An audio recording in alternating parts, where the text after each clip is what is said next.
நாடு முழுவதும் ரயில் டிக்கெட் கட்டணம் உயர்வு வரும் 26ஆம் தேதி முதல் அமலுக்கு வருவதாக அறிவிப்பு.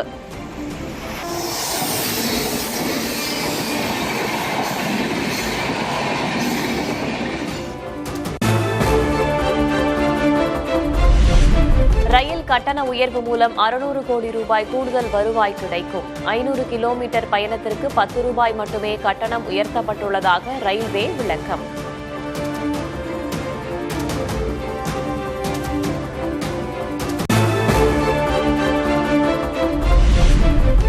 புறநகர் மின்சார ரயில்களில் கட்டணம் உயர்த்தப்படவில்லை. மாதாந்திர சீசன் டிக்கெட்டுக்கான கட்டணத்திலும் மாற்றம் இல்லை.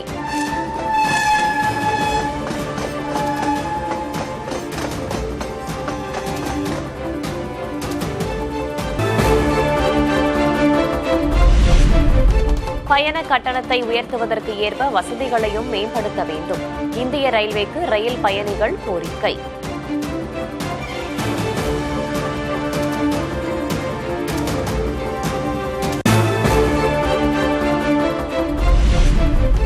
இல்லாத சரஸ்வதி நதி நாகரீகத்தை தேடி அலையும் சிலருக்கு தமிழரின் நாகரீகம் தெரிவதில்லை என முதல்வர் மு.க.ஸ்டாலின் சாடல். தமிழ் மீதும் தமிழர் மீதும் மத்திய அரசு வெறுப்புடன் செயல்படுவதாகவும் குற்றச்சாட்டு. தமிழ் மீதும் தமிழக மீதும் வெறுப்போடு செயல்படுகிற எதிர்த்துத்தான் நாம் இன்றைக்கு உறுதியோடு எதிர்த்து போராடிக்கிட்டு இருக்கிறோம். இல்லாத சரஸ்வதி நதி நாகரிகத்தை தேடி அலைகிறவங்களுக்கு கண்முன்ன நாம் வெளியிடுகிற ஆய்வுகள் தெரிகிறது இல்லை. நெல்லையில் 694 கோடி ரூபாய் மதிப்புள்ள திட்டங்களை தொடக்கி வைத்தார் முதல்வர் மு.க.ஸ்டாலின். பொதுமக்களுக்கும் நலத்திட்ட உதவிகளை வழங்கினார். திருநெல்வேலி மாவட்டத்தில் அரசு போக்குவரத்து கழகத்தின் 15 புதிய பேருந்துகளின் சேவைகளை கொடியசைத்து தொடங்கி வைக்கிறார்கள் மாண்புமிகு முதலமைச்சர் அவர்கள்.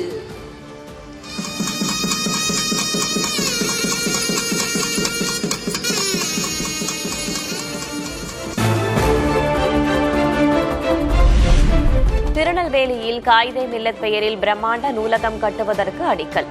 ராணி அண்ணா கல்லூரியில் 11 கோடி ரூபாயில் மகளிர் தங்கும் விடுதி கட்டப்படும் என முதல்வர் அறிவிப்பு. நம்ம நெல்லையில கண்ணியத்திற்குரிய காயிதே மில்லத்தவர்கள் பேரால 100 கோடி ரூபாய் மதிப்பீட்டில் பிரம்மாண்ட நூலகம் அமையவிருக்கு. அதுக்கான அடிக்கலை இன்று நாட்டு இருக்கிறேன்.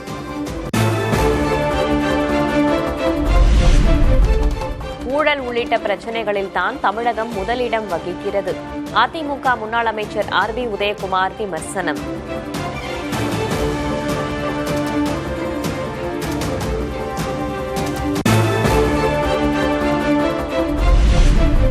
புதுச்சேரியில் மீண்டும் உறுதியாகிறது பாஜக என்ஆர் காங்கிரஸ் கூட்டணி. துணை முதல்வர் பதவியை கேட்க பாஜக திட்டம்.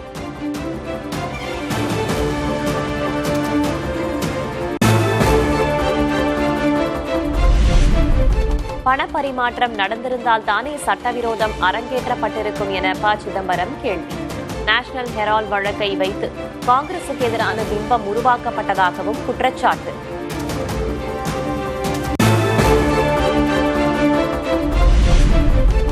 தமிழ்நாட்டின் ஒற்றுமையையும் அமைதியையும் சிலர் சீர்குலைக்க நினைக்கிறார்கள். மதத்தின் பெயரால் உங்களை ஒருவர் தூண்டினால் எச்சரிக்கையாக இருங்கள் என்றும் முதல்வர் பேச்சு.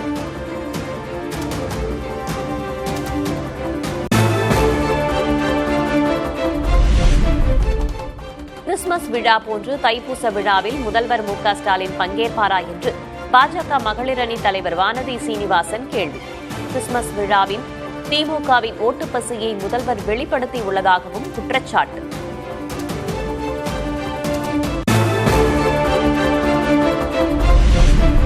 தமிழக வெற்றிக் கழக தலைவர் விஜய் தலைமையில் நாளை கிறிஸ்துமஸ் விழா. QR கோட் நுழைவுச்சீட்டு வைத்திருப்பவர்களுக்கு மட்டுமே அனுமதி என அறிவிப்பு.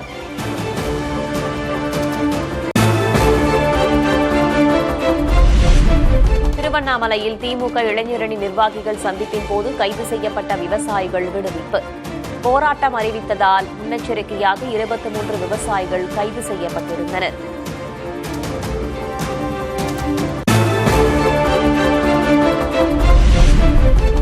தமிழகத்தில் காவல்துறை உதவி ஆய்வாளர் பணியிடங்களுக்கான தேர்வு தொடங்கியது. 1299 பணியிடங்களுக்கு 1.5 லட்சத்திற்கும் அதிகமானோர் போட்டி.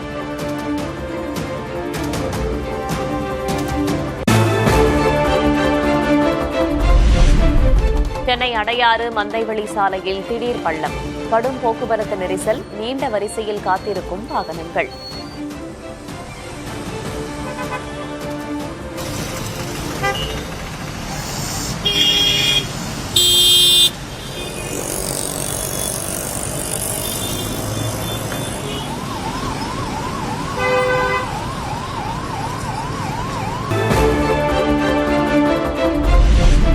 தமிழகத்தில் குளிரின் தாக்கம் தொடர்ந்து அதிகரிக்கும். 24ஆம் தேதி வரை இயல்பை விட 2 முதல் 4 டிகிரி செல்சியஸ் வரை வெப்பநிலை குறையக்கூடும் என்றும் கணிப்பு.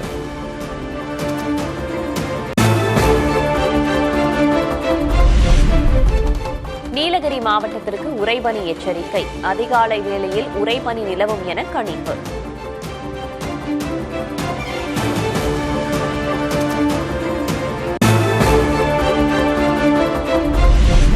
கொடைக்கானல் கோக்கஸ் பள்ளத்தாக்கு பகுதியில் கண்களை கவர்ந்த மேகக்கூட்டங்கள், சுற்றுலா பயணிகள் பரவசம்.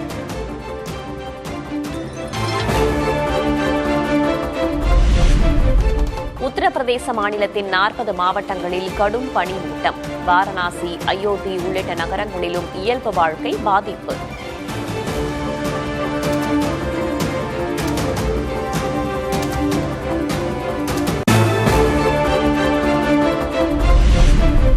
டெல்லியில் நாளுக்கு நாள் அதிகரிக்கும் காற்று மாசு. காற்றின் தரக்குறியீடு தீவிரமான நிலைக்கு சென்றதால் மக்கள் பாதிப்பு.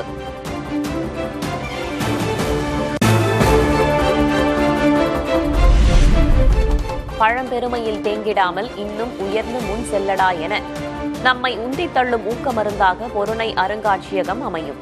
முதல்வர் மு க ஸ்டாலின் பெருமிதம். சென்னையில் மீண்டும் களை கட்டிய ஹாப்பி ஸ்ட்ரீட் நிகழ்ச்சி. ஆட்டம் பாட்டம் என இளைஞர்கள் உற்சாகம்.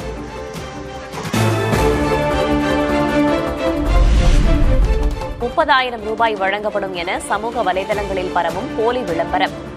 லிங்கை கிளிக் செய்ய வேண்டாம் என்று புதுக்கோட்டை மாவட்ட காவல்துறை எச்சரிக்கை.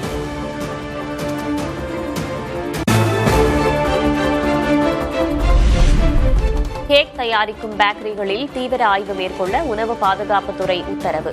பேக்கரிகள் கட்டாயம் உரிமம் பெற்றிருக்க வேண்டும் எனவும் அறிவுறுத்தல்.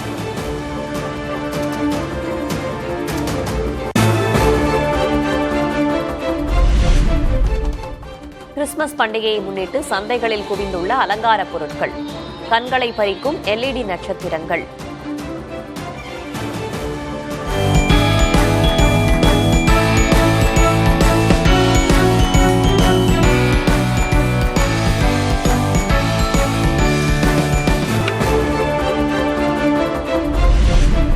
முட்டையில் புற்றுநோய்க்கான காரணிகள் எதுவும் இல்லை.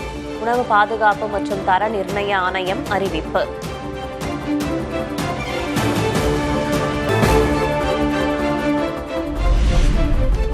மனிதர்களை விண்வெளிக்கு அனுப்பும் ககன்யான் திட்டம். இஸ்ரோவின் பாராசூட் சோதனை வெற்றி.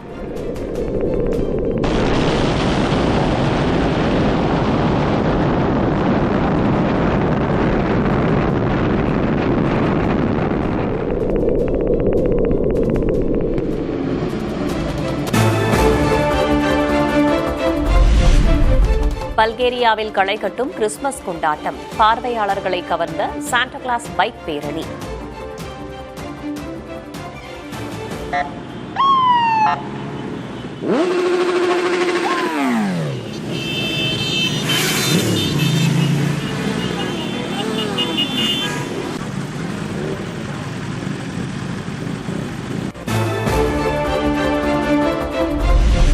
அடிலைடில் நடந்த இங்கிலாந்துக்கு எதிரான போட்டியில் 82 ரன்கள் வித்தியாசத்தில் ஆஸ்திரேலியா த்ரில் வெற்றி. 3-0 என்ற ஆட்டக்கணக்கில் ஆஷஸ் கோப்பையையும் தக்க வைத்தது.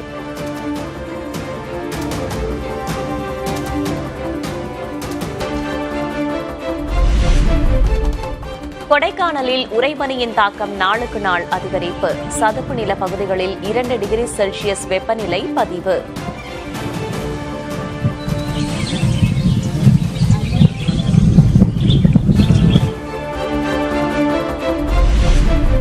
உதகையில் வெப்பநிலை 0 டிகிரி செல்சியஸாக பதிவு. கடும் பனியால் தேயிலை செடிகள் கருகி வருவதால் விவசாயிகள் கவலை.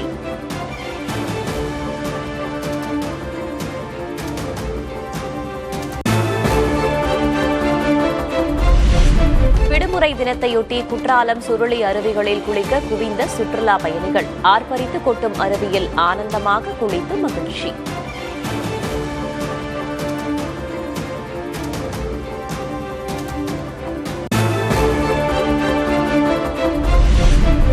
பிரதமரின் ஃபிட் இந்தியா திட்டத்தின் 5ஆம் ஆண்டு கொண்டாட்டம். விழிப்புணர்வு சைக்கிள் பேரணியில் மத்திய மாநில அமைச்சர்கள் பங்கேற்பு.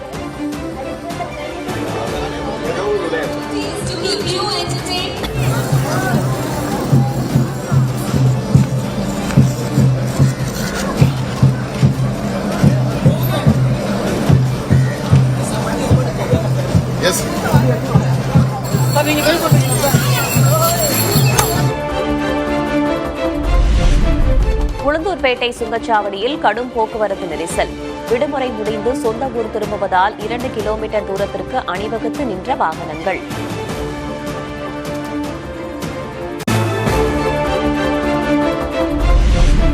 கார்த்திகை தீப திருவிழா முடிந்தும் திருவண்ணாமலையில் அலைமோதும் பக்தர்கள் கூட்டம். 5 மணி நேரத்திற்கும் மேலாக காத்திருந்து அண்ணாமலையாரை தரிசிக்கும் பக்தர்கள்.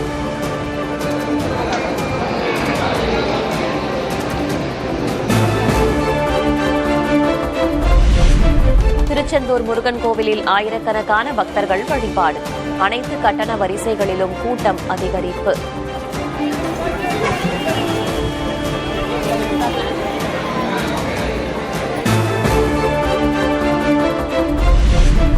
திருத்தணி முருகன் கோவிலில் பசுமை தாயகம் தலைவர் சௌமியா அன்புமணி தரிசனம்.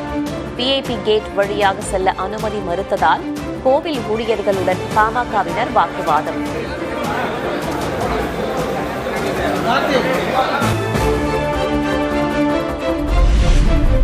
ஸ்ரீவில்லிபுத்தூர் ஆண்டாள் கோவிலில் பகல் 10 உற்சவம் தொடக்கம். பச்சை பரப்புதல் வைபவத்தில் திரளான பக்தர்கள் பங்கேற்பு.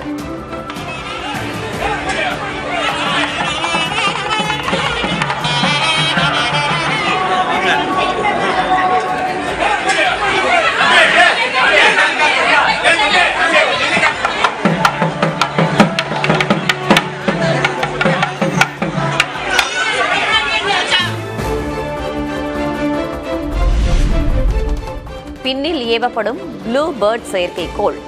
வரும் 24ஆம் தேதி பழவேற்காடு மற்றும் திருவள்ளூர் மாவட்ட மீனவர்கள் கடலுக்கு செல்ல மீன்வளத்துறை தடை.